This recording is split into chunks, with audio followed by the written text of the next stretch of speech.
could not exist because the surrounding matter would immediately fill it. Fortunately, he turned out to be wrong. A vacuum is a key component of the barometer, an instrument for measuring air pressure.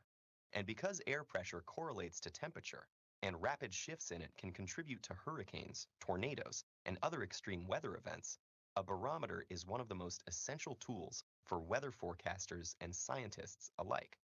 How does a barometer work, and how was it invented? Well, it took a while. Because the theory of Aristotle and other ancient philosophers regarding the impossibility of a vacuum seemed to hold true in everyday life, few seriously thought to question it for nearly 2,000 years, until necessity raised the issue.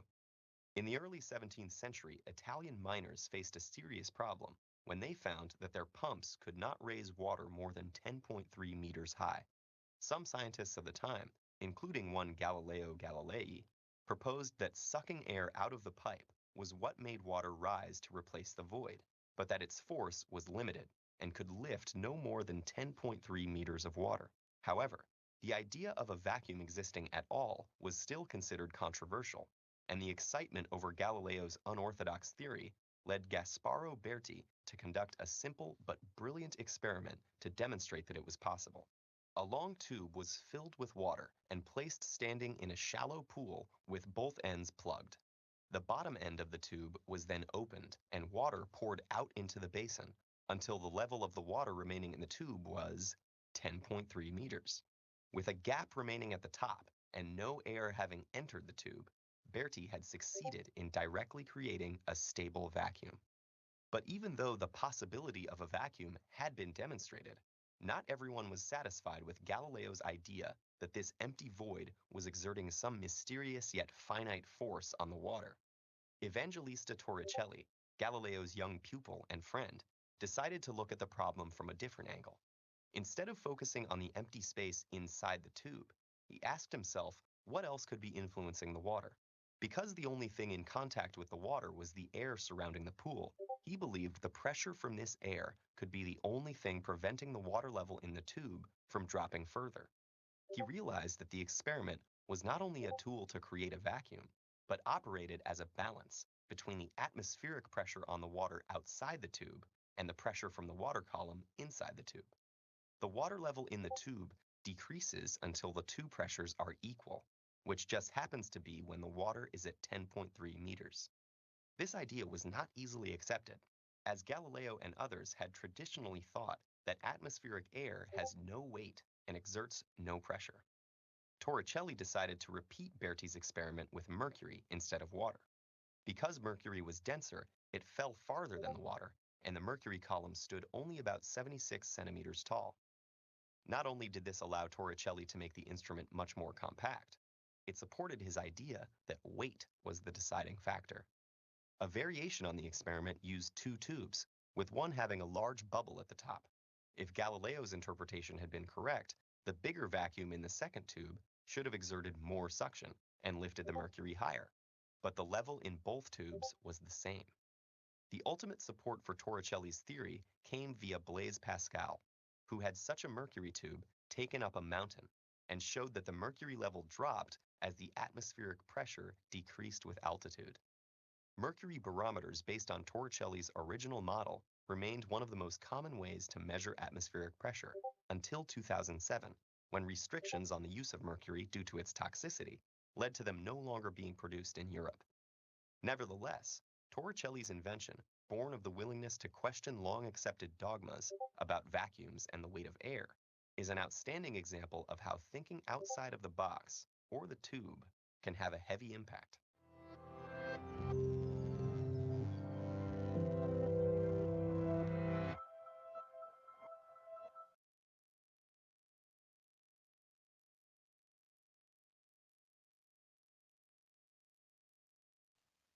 Ok, entonces, como pudieron observar en el video, el barómetro pues se utiliza para medir las presiones atmosféricas del sitio, precisamente por la función donde la presión que ejerce el aire en la atmósfera pues va a ser esa misma fuerza con la que el fluido sube a cierta altura. Esto quiere decir que cuando en los problemas me digan presión barométrica, se están refiriendo específicamente a la presión atmosférica en ese lugar. Perdón.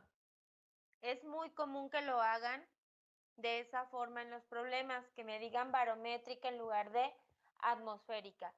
¿Por qué? Porque entendemos cuando nos dicen presión atmosférica como de una atmósfera. Y sabemos que la presión va a ser diferente si me encuentro a nivel del mar, si me encuentro en un lugar en una montaña, si me encuentro en cierta ciudad, diferente la presión, por ejemplo, en León que en Guanajuato. Entonces, va a ser diferente y por eso hacen mucha mención a presión barométrica. Ok, me voy a centrar un poquito más en la parte del manómetro, perdón,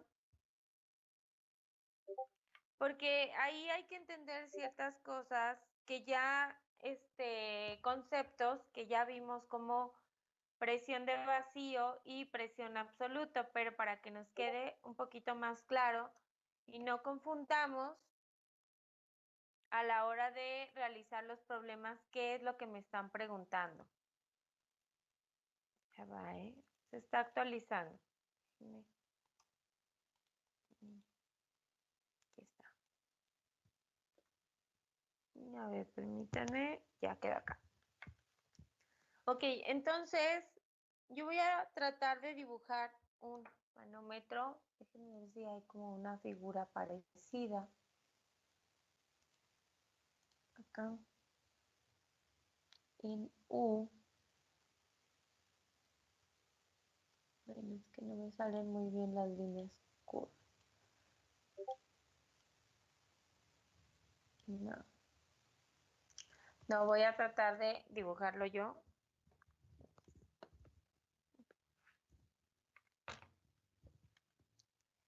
Y inicialmente cuando tenemos el tubo en U,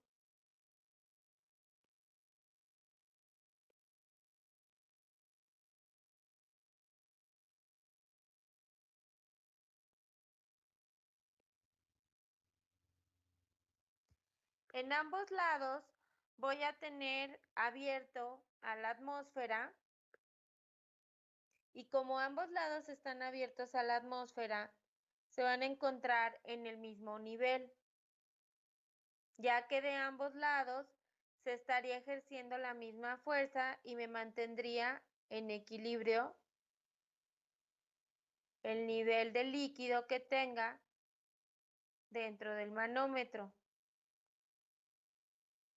De esta manera, ¿no? Entonces, va a ser el mismo.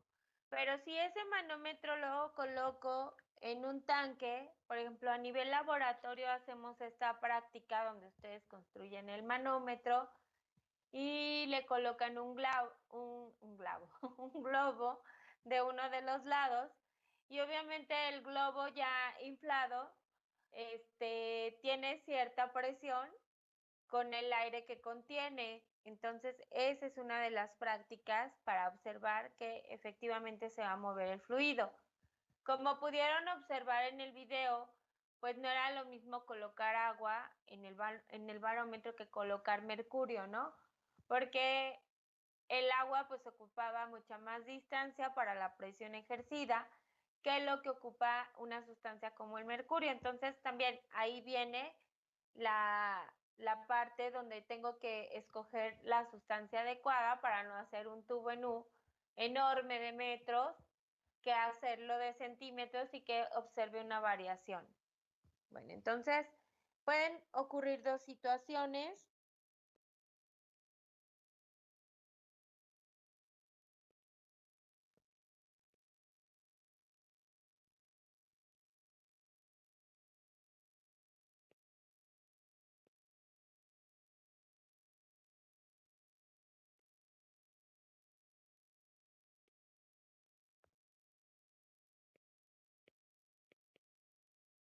Y la primera de ellas es que cuando yo coloque, supongan que es el mismo manómetro, ¿eh? Soy muy buena dibujando de forma igual. Ok, Supongan que es el mismo manómetro y que cuando yo coloco por acá un tanque con gas, el fluido se mueve del lado derecho hacia arriba y de uno de los lados queda abierto a la atmósfera.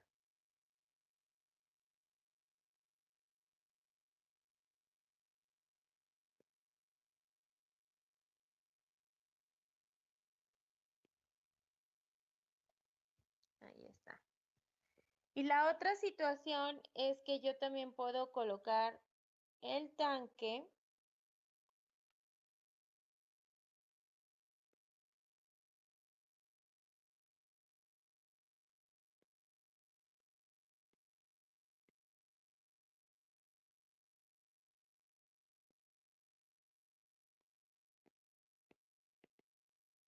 y que el fluido se mueva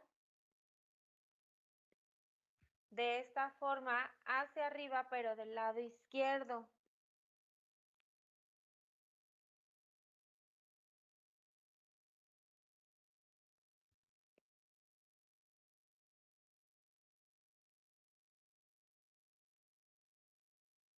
Ok, ambas situaciones pueden ocurrir.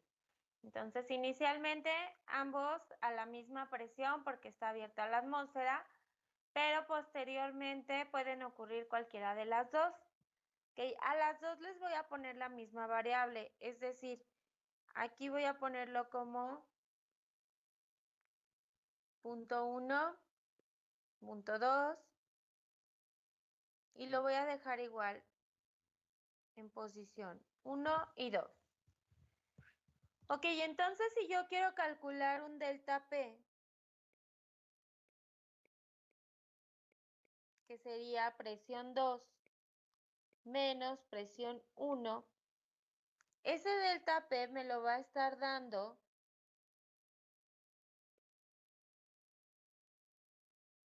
la altura que se registra aquí. Es decir, la presión en una columna vertical que registra ese fluido. ¿Cuál es mayor en el primer diagrama? ¿La fuerza que se ejerce en el punto 2 o la fuerza que se ejerce en el punto 1?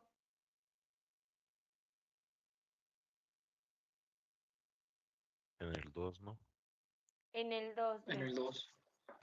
Exacto, porque si antes estaban a la misma altura, el gas hizo que mi fluido se moviera hacia arriba del lado derecho y mi fuerza es mayor en el punto 2.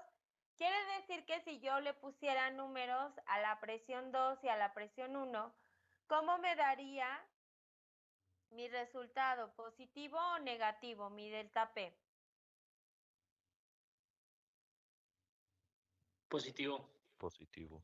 Positivo, ¿verdad? Porque es mayor el 2. Acuérdense que la presión en general es igual a fuerza sobre área, entonces el área es la misma para ambos puntos y la presión vendría siendo proporcional a la fuerza. Entonces sería positivo y esa altura ya dije, bueno, esa presión la puedo registrar como ρGH, la densidad del fluido por la gravedad por esta altura que se está registrando. Y ahora lo voy a regresar a ponerle variables. Mi presión 2 es mi presión del gas. Mi presión 1 es la presión que está ejerciendo la atmósfera. Igual si quieren ponerle aquí unas flechitas también.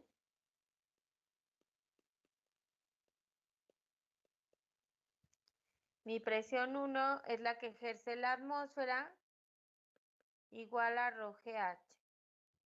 Entonces mi presión del gas la puedo calcular como mi presión atmosférica más ρGH, donde ρGH, acuérdense que esto puede ser presión, por eso se le conoce como presión manométrica, porque la presión manométrica es la que leen en su aparato de medición, no la de la sustancia. Si se fijan, esta presión manométrica es esta altura, pero en realidad la presión del gas es esta. De ahí que viene la fórmula que ya conocen de presión absoluta es igual a la atmosférica más la manométrica, que también vimos de dónde salía. Entonces, esa presión absoluta es la presión del gas, es la real. Muchas veces me ponen que la manométrica o piensan que la manométrica, la que les mide el instrumento de medición, es la presión real del gas, cuando no, cuando en realidad es nada más un parámetro de referencia para que yo conozca la presión que ejerce el gas. Bueno, y esa es la primera situación. La segunda sería en el segundo diagrama que planteo el mismo delta P, pero ahora en el segundo, ¿cuál fuerza es mayor? La presión 1. La que se ejerce en la presión 1. Entonces, si le pongo números a la presión 2 y la presión 1, ¿cómo me va a dar el resultado? ¿Positivo o negativo? Negativa. Negativa. Pero se sigue midiendo con un dato de altura. Entonces sería menos rho GH. Y si le pongo ya lo que le corresponde a cada quien, presión 2 es presión del gas, presión 1 es presión atmosférica y mi presión del gas va a ser igual a presión atmosférica menos rho GH, donde rho GH es la manométrica. Y esto de aquí es lo que nosotros teníamos definido como presión de vacío. Si recuerdan, ¿qué dijimos de la presión de vacío? ¿Qué implicaba?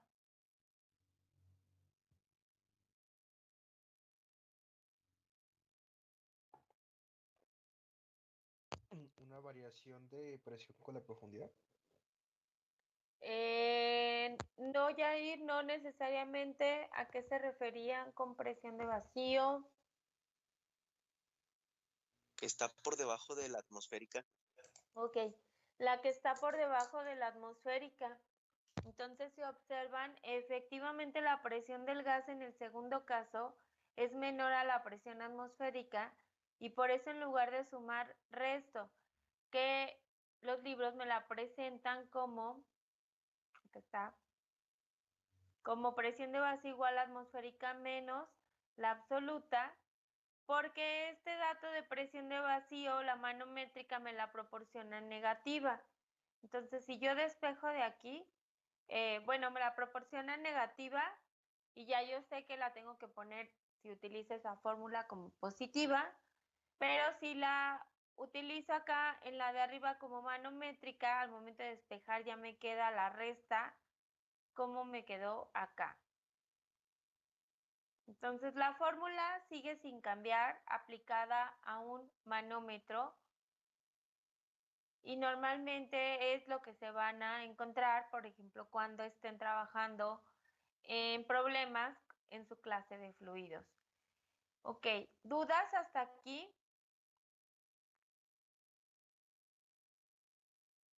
¿Dudas? No, maestra. Ok. Bueno, entonces quiero que analicen estas dos figuras y que en el primer caso deduzcan la fórmula para la presión 1, o sea, la presión en el fondo. Perdón, y en el segundo caso deduzcan la fórmula para la presión 2 menos la presión 1, o sea, un delta P. En el segundo caso tienen dos fluidos, ρ1 aquí, ρ2, tienen dos alturas, uno que registra en el fluido aquí 1 y uno que se registra en el 2. A ver, quiero que traten de hacer esa parte, por favor. Y cuando alguien ya lo tenga, que nos lo comparta.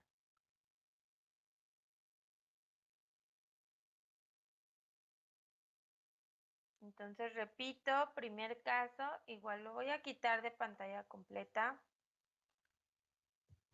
para ponerles qué es lo que queremos obtener.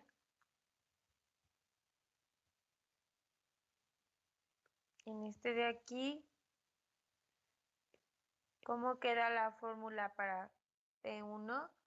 Y aquí, ¿cómo queda la fórmula para un delta P? ¿Ok? Entonces vamos a dar unos 5 minutos a ver si llegan a la deducción de las fórmulas.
¿Alguien tiene cualquiera de los dos, del diagrama 1, del diagrama 2, que nos pueda compartir su resultado?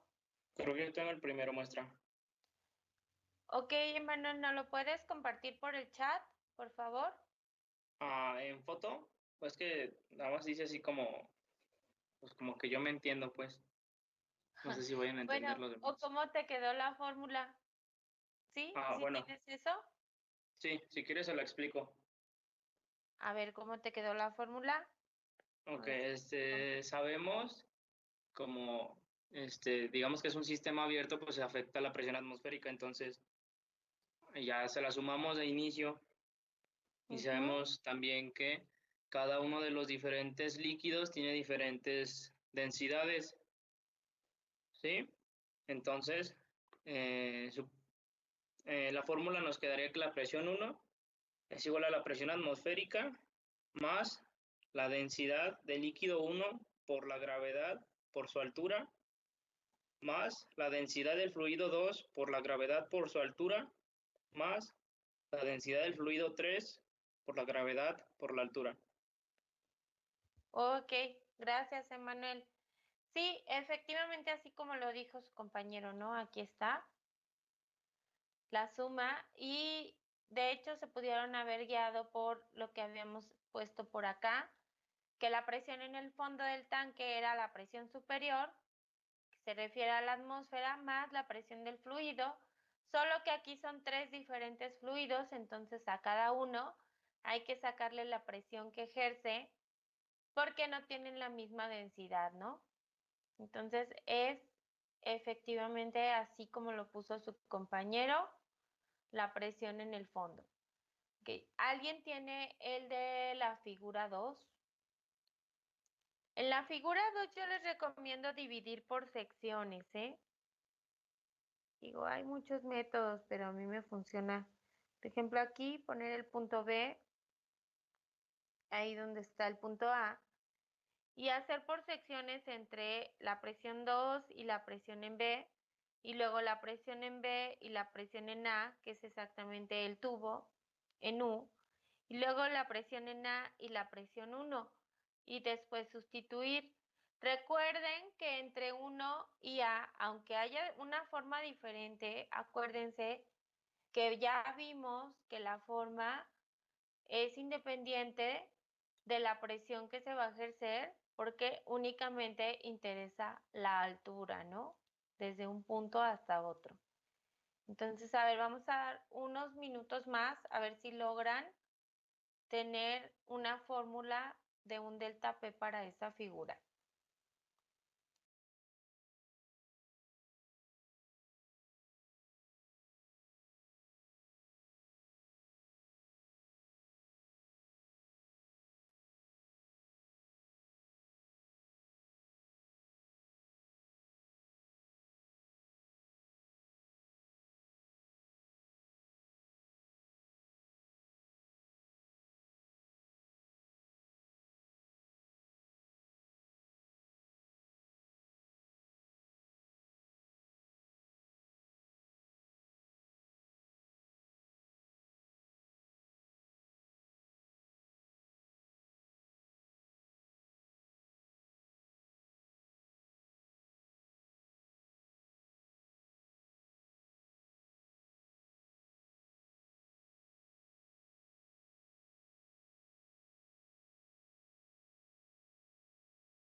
¿Alguna propuesta?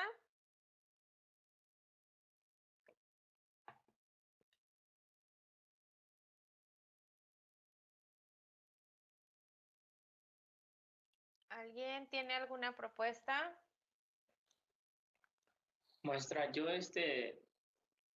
o sea, yo sé que la presión en el punto A es mayor que la presión en el punto B porque desplaza el fluido hacia arriba, una determinada altura.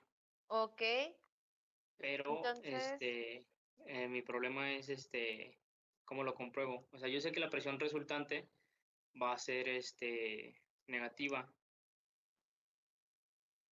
ok, vamos a checar. Presión A, como me lo dijiste, en el punto A menos B va a ser positiva. ¿Y ese delta P cómo lo calcularías?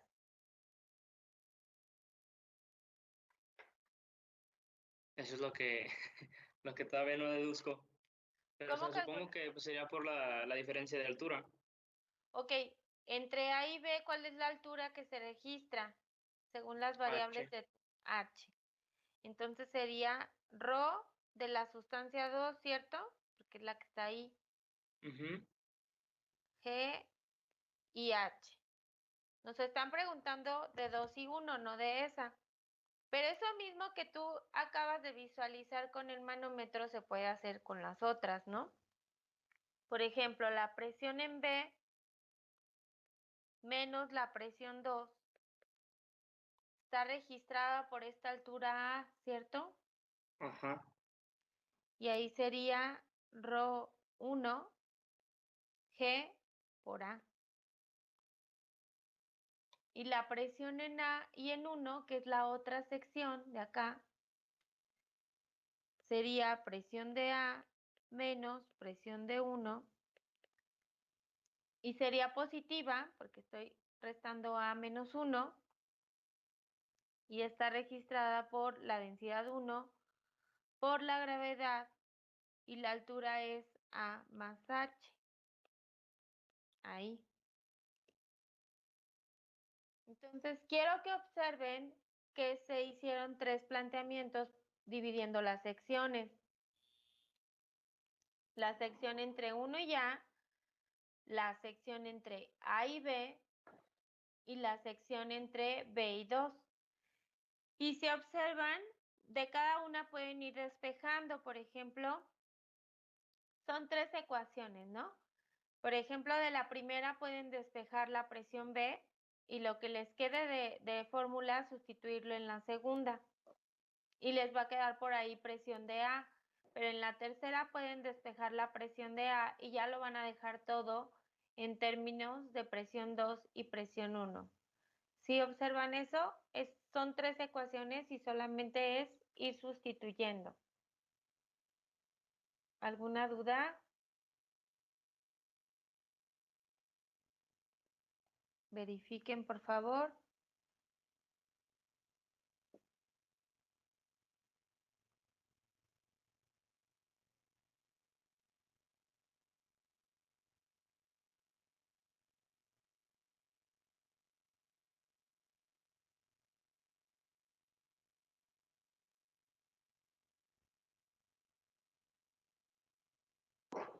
¿Le puedo subir un poco, maestra, por favor? Ajá, ahí. Bueno, igual lo pongo en modo presentación. A ver, chéquenlo. Gracias. Y me dicen ahora sí qué expresión les quedó, por favor.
Maestra, tengo una duda. Dime, Manuel. En presión 1 dice que es igual a la presión atmosférica más. ¿Es una P de presión o la P de densidad? Es una rho. Todo Ah. lo que está con la gravedad o que está como medio ondulado son la densidad, la rho. Ah, ok, gracias. Y de nada.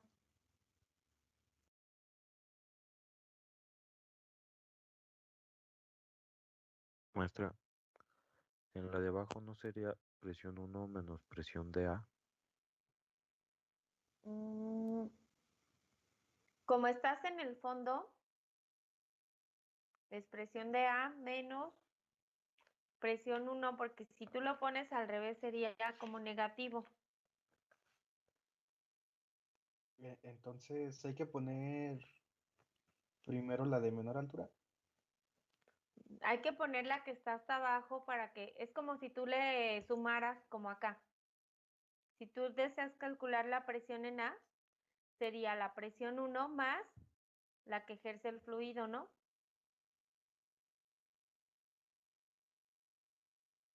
Mm, Como si tuvieras una columna vertical. Supongo que lo único que tienes es la sección que va de 1 al punto A. ujú. Entonces, ¿cómo calcularías la presión en el fondo en A? La presión superior, que sería la que se ejerce acá en 1, Ujú. más la presión que ejerce tu fluido, o sea, la altura, sin importar la forma, Ah, ¿sí? Solo que yo lo puse como deltas. Entonces, si les confunde, lo pueden poner así. Igual acá la presión en B la calcularías como la superior, que sería la presión 2, más la presión que ejerce el fluido en esa altura, que sería por acá. Presión 2 más ρ1 G por A.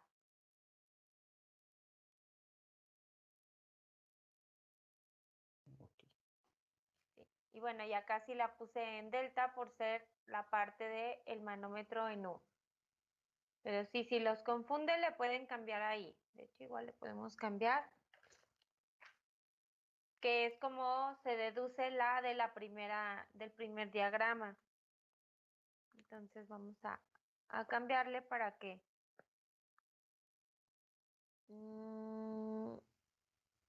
aquí.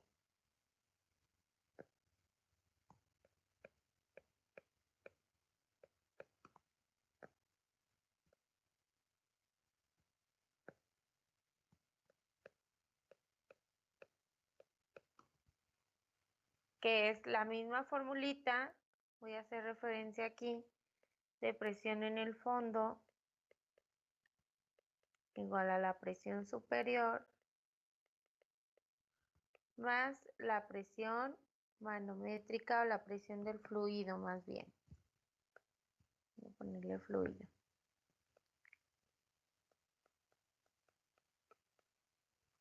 Entonces ya es ir haciendo puras sustituciones. Ok, queda pendiente que deduzcan la fórmula si ahorita nadie la tiene para poder continuar. Ya tienen aquí el 90% del planteamiento, ya nada más es sustituir. Y para poder avanzar, vamos a resolver este pequeño problema. En realidad es muy sencillo, pero contiene varios de los conceptos que hemos visto de densidad relativa, que presión barométrica, entonces nada más es para que verifiquen cómo les dan la información y obviamente lo que les están preguntando. Entonces quiero que por favor intenten realizarlo y cuando ya tengan un resultado, me lo compartan, nos lo compartan para poder verificar. Y bueno, el problema ya les da el diagrama.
Era lo mismo gravedad específica que densidad relativa, ¿verdad?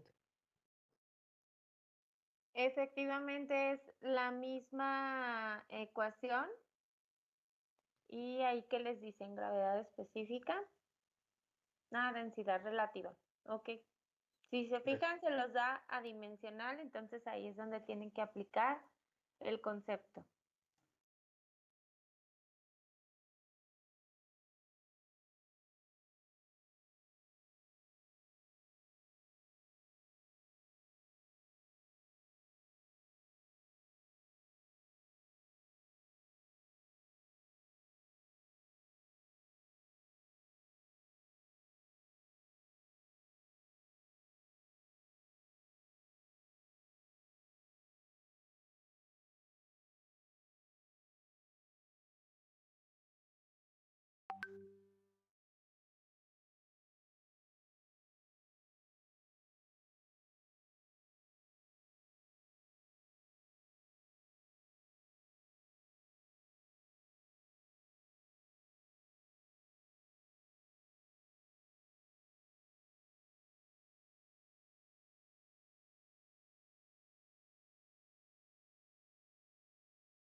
¿Listo? ¿Alguien ya tiene el resultado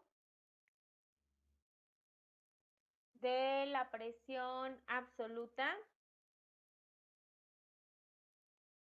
Que sería la presión 1.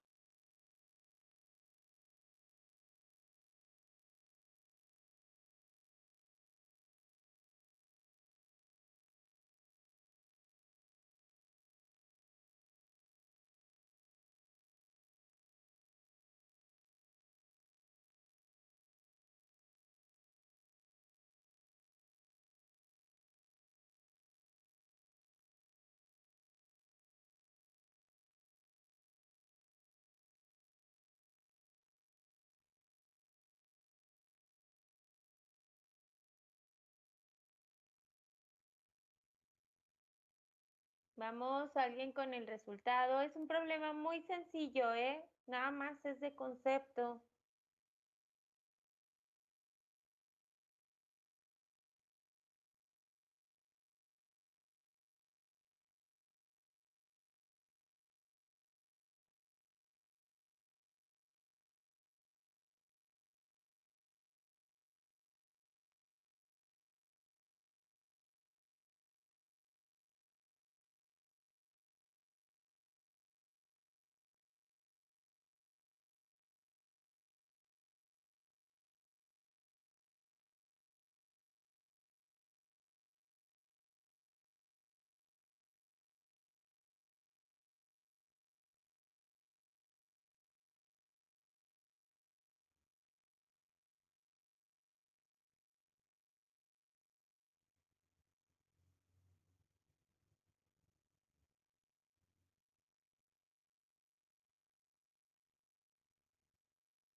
Vamos, chicos, alguien con el resultado.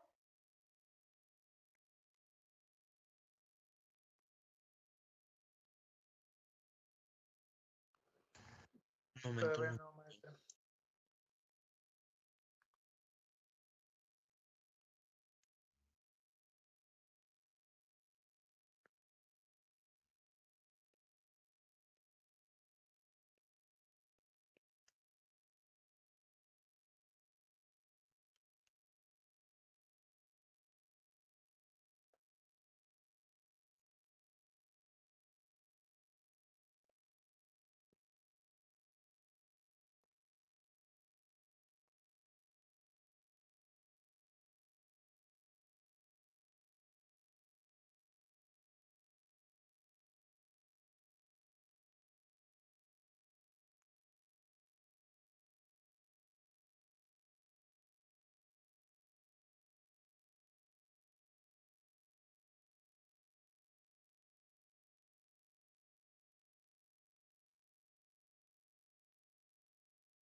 Ok, tenemos el resultado de Brandon de 102.245 kilopascales.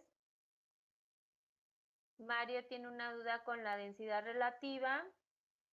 Dairon coincide con el resultado de Brandon y de Luis.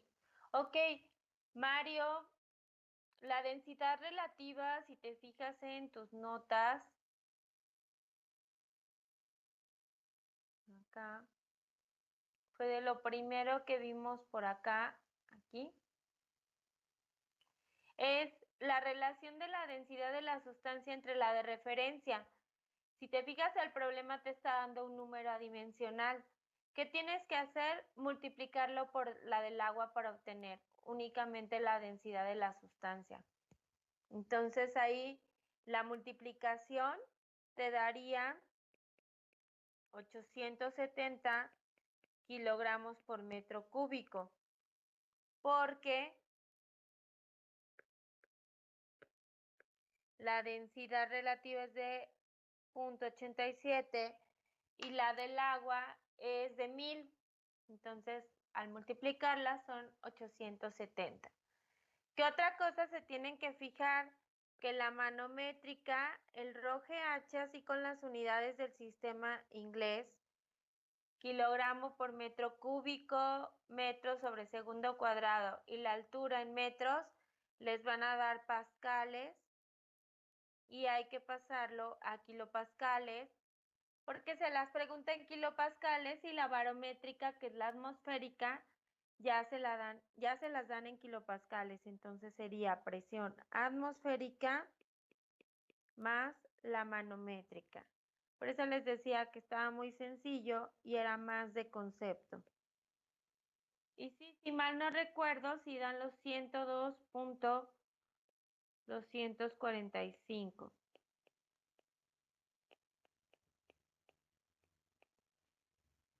Y ya hay 3 personas corroborando ese resultado.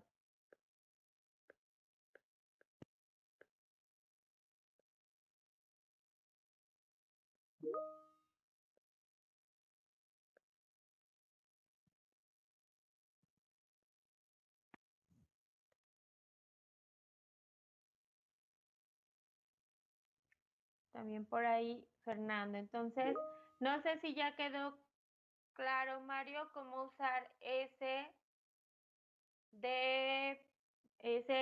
valor de densidad relativa. Emilio también coincide, entonces creo que la mayoría llegó sin problemas al resultado. Ok, Mario, entonces, ¿alguna duda antes de continuar, chicos?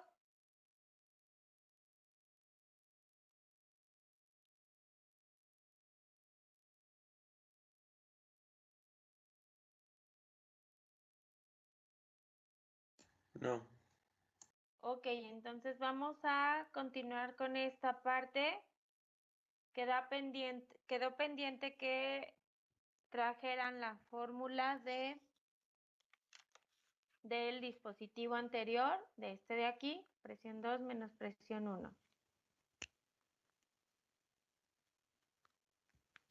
Déjenme lo anoto con...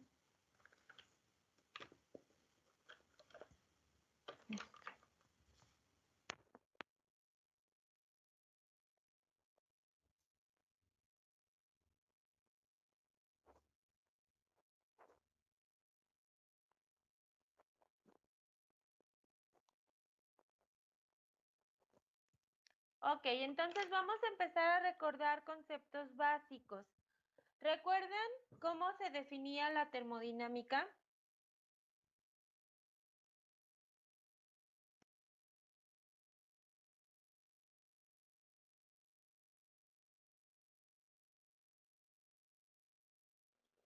Es la ciencia que estudia los cambios en la temperatura.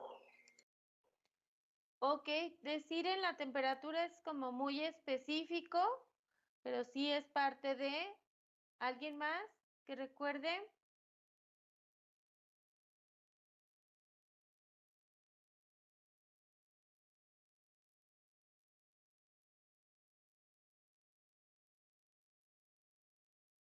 O por ahí que busque y qué es lo que encuentra en la definición.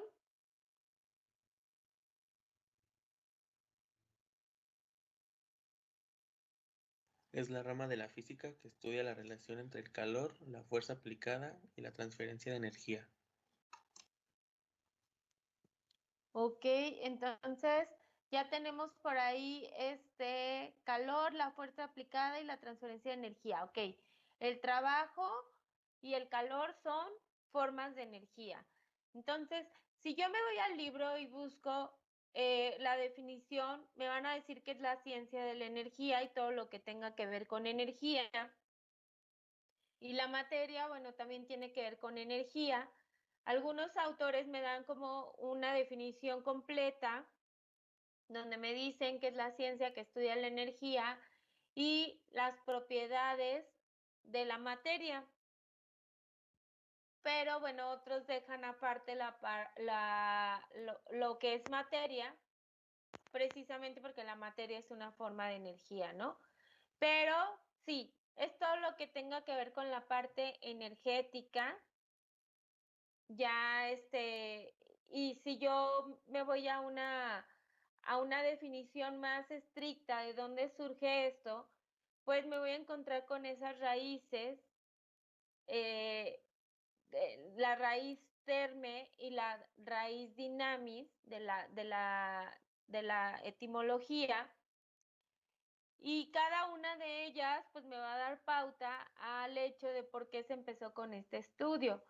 ¿Alguien sabe qué implica terme y qué implica dinamis? O sea, el significado de estas. Terme creo que significaba calor o temperatura, maestra. Y dynamic era, si mal recuerdo, fuerza o trabajo. Ok, efectivamente. Terme significa calor y dinamis fuerza. El estudio de la termodinámica surge porque anteriormente lo que se conoce como máquinas de vapor, que son como los trenes, pues se sabía que se lograba un trabajo a partir de una cierta cantidad de energía disponible. Entonces, lo que quieren hacer es generar ese trabajo, pero con una menor cantidad de energía. Y por eso es que surge el estudio de la termodinámica, para lograr una mayor eficiencia en los procesos. Bueno, por aquí le podemos poner que son las máquinas de vapor. Está cargando bien.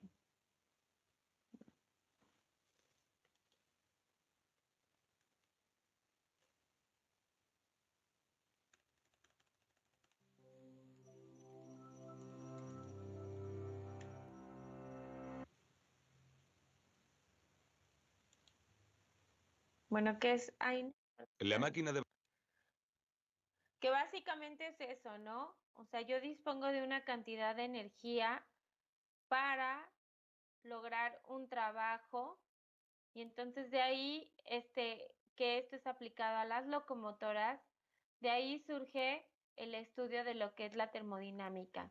O sea, porque en esos tiempos lo que se quería encontrar era precisamente esa relación.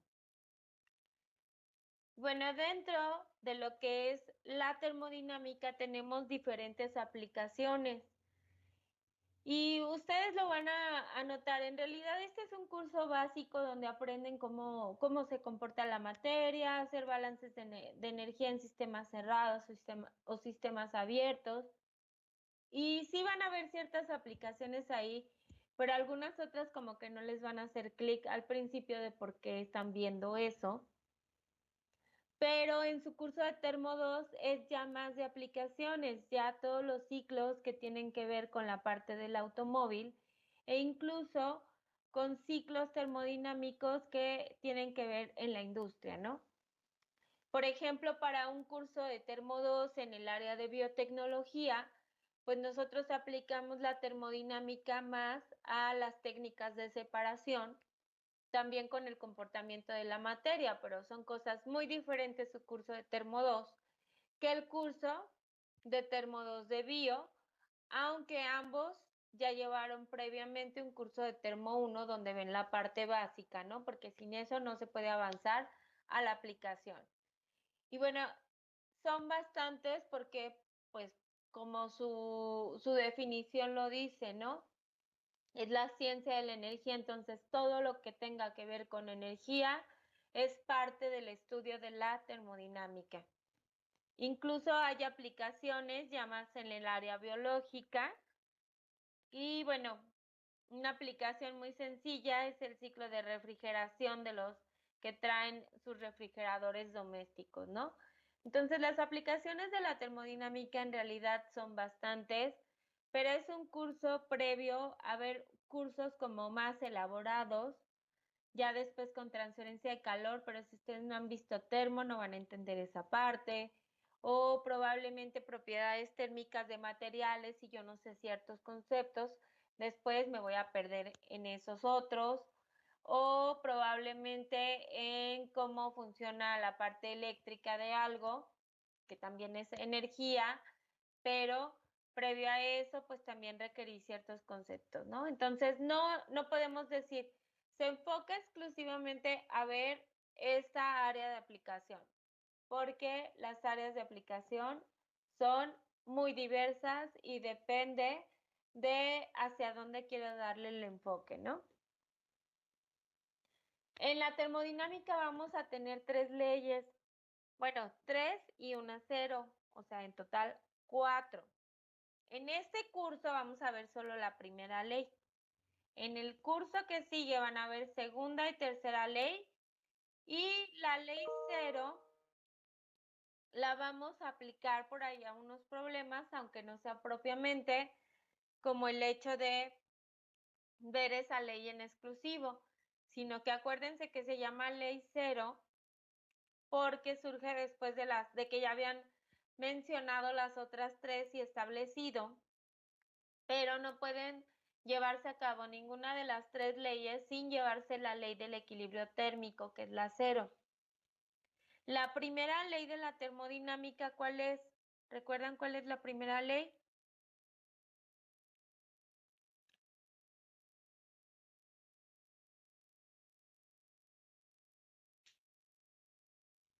¿Alguien recuerda cuál es la primera ley? ¿Era la de la conservación de la energía no nuestra? Ok, sí, Emanuel, conservación de la energía. Y este principio de conservación de la energía es igual que el de la materia, entonces, si nos puedes mencionar cuál sería ese principio. Ah, sí, dice esa ley que la materia, o en este caso la energía, no se crea ni se destruye, solamente se transforma. Exacto. Entonces, si yo quiero mencionar primera ley, puedo mencionar el principio de conservación de la energía, como lo acaba de decir su compañero. Pero si me voy a los libros de termodinámica, por ahí me van a dar una formulita. Entonces, es exactamente lo mismo, pero ya aplicado a un problema. Y la ley cero, les recuerdo, es la del equilibrio térmico. Entonces, por esa razón se ven uno que otro problema con equilibrio térmico para que después de ahí podamos aplicar primera ley. Les repito, aquí vemos únicamente la primera ley de la termodinámica, ya que en la segunda ley no es un enunciado, en realidad son dos. La primera ley no tiene restricciones para que se lleve a cabo un proceso. En la segunda ley van a haber esas restricciones para que se lleve a cabo el proceso. Y además, en segunda ley aparece un término que es la calidad o las eficiencias, donde van a ver que ningún proceso es 100% eficiente. Siempre hay pérdidas de energía y es más, las pérdidas de energía o la eficiencia son como del 40% aproximadamente en general en todos los procesos y hay mucha energía desperdiciada. Entonces, esa parte la van a ver en el siguiente curso, no es parte de este curso, ¿ok? Bueno, le vamos a dejar hasta aquí por el tiempo, si se tienen que conectar a otra clase.